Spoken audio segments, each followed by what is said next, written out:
And to look at it, to see how hard you have to dig to get the information, constantly just makes you think about, why is it like that? You know what I mean? So you just, what I would like to say to everyone is just, maybe take a little extra step on the choice that your school that your child attends, and not just solely rely on this education system to teach your children. Like, going to these school board meetings and protesting and all this stuff, those things are good. But I think those things should be us letting them know, like, look, if you don't do something, we're going to back out. We're going to find a way to educate our own children. Not just going in and begging them to fix it, because they're not going to fix it, because it's counterproductive to their agenda, their overall agenda to fix it. It's up to us to educate our children and somebody else's child.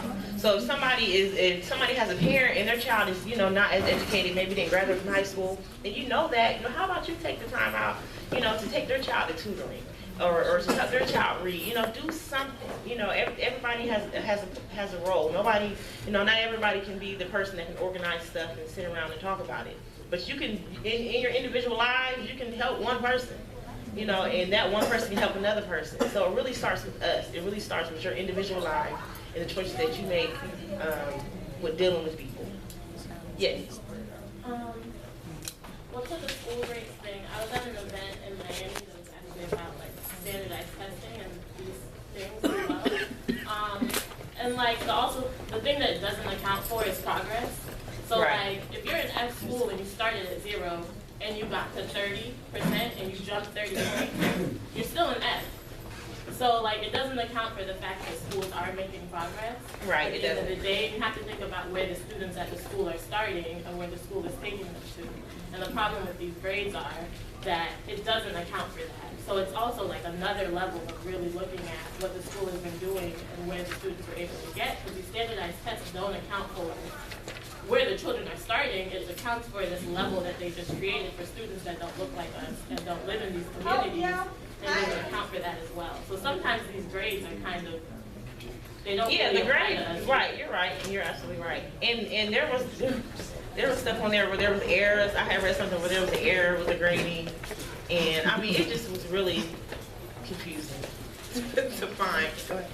I think that was a really good point in terms of the grades that they're giving to schools, not accounting for progress, but also they don't account for the kind of resources the school has. They don't account for how qualified the teachers are. They don't account for the kinds of backgrounds the children are coming from in terms of income or anything of that nature. So there are a lot of factors that they're not accounting for. So basically what they're comparing is apples and oranges. It's not the same. If you're going to a school that has, I've seen public schools that look better than our university, Florida A&M University. So if you're going to that kind of school versus a school where you have to share books, you're comparing apples and oranges. And so those grades are just another way, I believe, of just helping us to begin to think about anything black as being inferior. Because for the most part, most of those schools that you've identified are black schools. Yes, they're over 87%. They're also, as you said in there, they're also under-resourced schools. Yeah. There are also schools where the teachers are less qualified. So all these other factors contribute then to the kinds of outcomes they get on those tests, right. Which is also a very limited way of being able to evaluate your performance. Yes. Also, school zoning. Because when I'm from Tampa, some kids had to go 45 minutes out to go to school. So you might live in the inner city but go to school in the suburbs. So that decreases the number of, white kids or other kids to the black kids. So 10% of the kids might just go to that white school where the zone split the neighborhood right in half, and the other kids went to the inner city school or whatever. So all these kids that might live in this area right here, they might not have a chance to go to magnet schools or special art schools or whatever, because their zoning might limit them to that also. So yeah. Go ahead. This is just my opinion, but I feel like even if the schools are A grades, they're still doing a disservice for black students, because you don't see African history in black and public schools, and when you got black kids learning about white people all day every day, and from K through 12, they still develop this sense of inferiority. Yes. They still develop a sense of I'm not wanted. Black is bad, you know. So even if they do got A grade, you still need to incorporate some type of black, you know, some type of African. Right.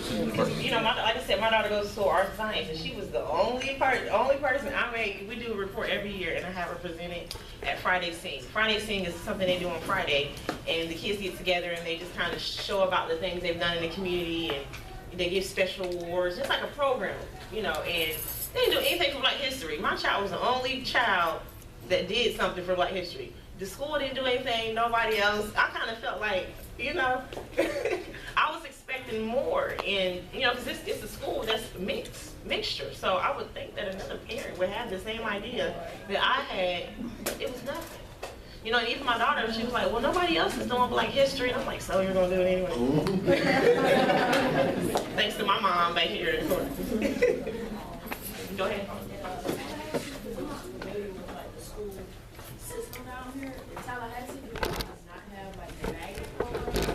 Yes, some of those were magnet schools. Sealy is a magnet school. Raw, Imagine. Charter school. Yeah, there's charter schools. Now the accountability report doesn't always take into account. It has to be a public charter school. It can't be a private charter school. They don't have private numbers on that website. Well, they probably do, but it's not grouped in with the general. I was over it. I was like, okay, look, I'm not looking for no more numbers. It was so confusing. It was so confusing. I see why people just look at other people's work. Instead of getting the numbers themselves, I see why people just go off and quote other people's work because, yeah. But okay, I just want to thank everyone for listening to me. I actually have a fear of public speaking. So I appreciate you guys for helping me overcome this fear. So I'm probably talking a little fast, but you know, I'm working on something here. So I appreciate you guys listening and being attentive and talking and communicating and giving me some feedback. Yes, ma'am. I just have a quick comment. I worked with a program on Florida A&M's campus called the African American History Task Force. And the purpose of that it's a grant. And the purpose of the grant is to try to incorporate African American history into our school districts and into their curriculum. And right now there are about 9 counties that are considering partnering with the African American History Task Force to incorporate that. We have a website also called African American History Task Force, and then there's an Afro AM curriculum website where you can go to the website and upload your curriculum to reflect your teaching of the African American history. So, and Dr. Bernadette Kelly is the actual principal investigator on that project. One question. Is there any requirement that teachers begin to incorporate African American history? Because, you know, I think it wasn't just your school, but it was most of the schools here that are predominantly African American did not do anything in relationship to Black history. Right. So there doesn't seem to be any mandate that's coming from the superintendent or anybody in relationship to having anything, not even just Black history, Right. which is only one short month. We're just trying to, right now, they've just really been trying to get it out to the schools. I don't know exactly how. We have Maggie Lewis Butler, who is actually on the school board, and she's actually been trying to push for our counties and our schools to incorporate that into their school curriculum, but it's been a struggle. I'm sure. It's been a struggle to try to get it done. I think I saw someone. I'm glad they brought that up because, and I'm glad that they're talking African Americans because when we're talking about, you know, you didn't have magnet programs, like, are there better schools that we can move our kids to? It's like, you know, we already looked at the disparities in the numbers. You know, it's the fact that we're Black, so it's not, you know, it's not necessarily move to a different school and like you get rid of the problem because you take your Blackness everywhere with you. Right. And so I want to go back to the statement. I actually disagreed with you earlier when you said the piece about like going to a city council meeting and like having to beg, because oftentimes we don't realize there are elected officials in positions who might not be as good as coming up with the solution to our problems than we are.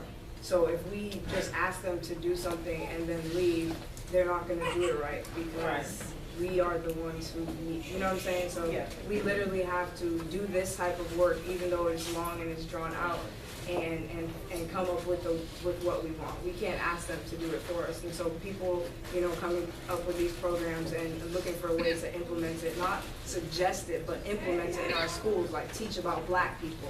That's an exact, a tangible goal that you ask for, instead of as an individual trying to just move your kid far away from. Right.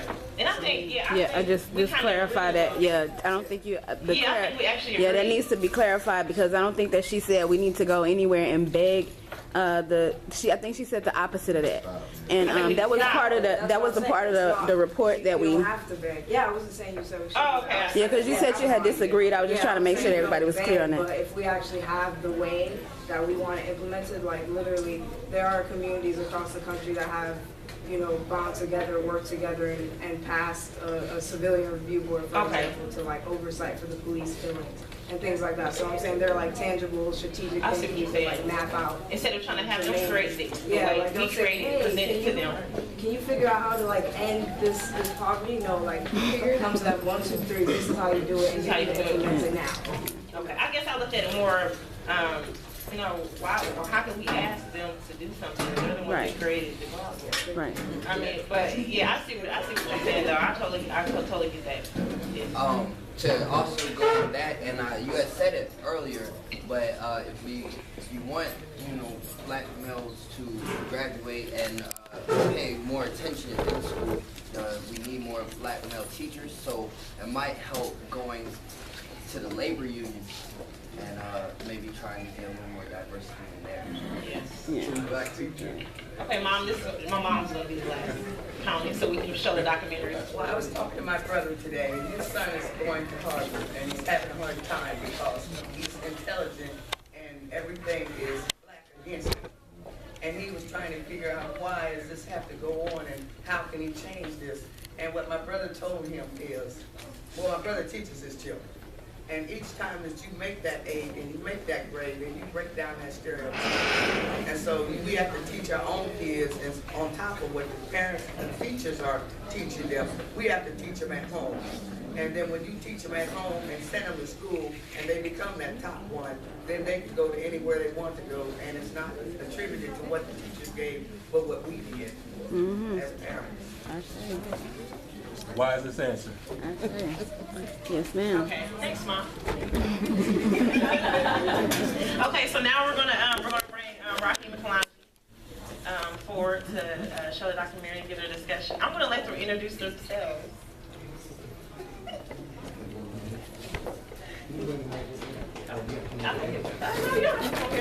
I don't know. Maybe you do. You do have to come over.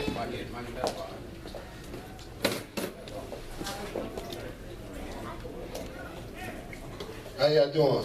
Good. Everybody all right? Yeah. All right, we're gonna show this documentary. The documentary is 60 minutes, and then we're gonna go into a Q&A after that. I'm gonna introduce myself. Kalonji's gonna introduce himself, and then he's gonna give a presentation as well. The documentary is called Elementary Genocide. I don't know if any of y'all seen the preview for it. It's currently being screened all around the country, and we're going from state to state, screening it as well as doing lectures. And the premise of the documentary is that the school system is out of control. There is a disparity, as she showed, in the rate of those that are being incarcerated and being suspended for the same offense as white people. Blacks are being suspended more. And statistically, we know that if you're not reading by the time that you're in the 3rd grade, there's a 75% chance that you're going to end up in prison. And those that end up in prison look like us. And we have to counter that. And one way we counter that, you're going to see a lot of statistics, you're going to see a lot of people's thoughts, you know, but you have to take that and you have to use that for yourself, you know, like, I want to ask a question. How many of y'all have children that's in school in here? Okay. Those that raise their hand, how many of y'all can tell me when the next PTA meeting is? You just had one Thursday. Right. Oh, huh? have one Thursday. Okay, all right, well, that's good, someone know it. But when all right, when I go around the country and I ask that question, not too many hands come up, and that's the problem. What we have to do as a people, we have to be more proactive. We have to be a part of the PTA. Because when you become a part of the PTA, what you do is you're able to elect the superintendent. And the superintendent votes in the principal, or hires the principal. And that's how we have to take back our school locally. So we the holders and keepers of ourselves and our predicament, and it's up to us to do that. And we'll get into that a little bit later on. I ain't even introduced myself. I'm sorry, y'all. My name is Raheim Shabazz, and I'm an award-winning journalist as well as a filmmaker, and I'm the executive producer of this film. And I'm gonna bring my brother Kandis up, and he's gonna introduce himself. But we're gonna dialogue, we're gonna talk, and I want to tell everybody that this is just more than a documentary. Because if it was a documentary, y'all can sit here and watch it yourself. What it is it's a call to action. And after y'all see it, y'all gonna be enraged. Y'all gonna want to go out. At least I hope y'all want to go out. Those that are active in the community, and y'all want to bring about change.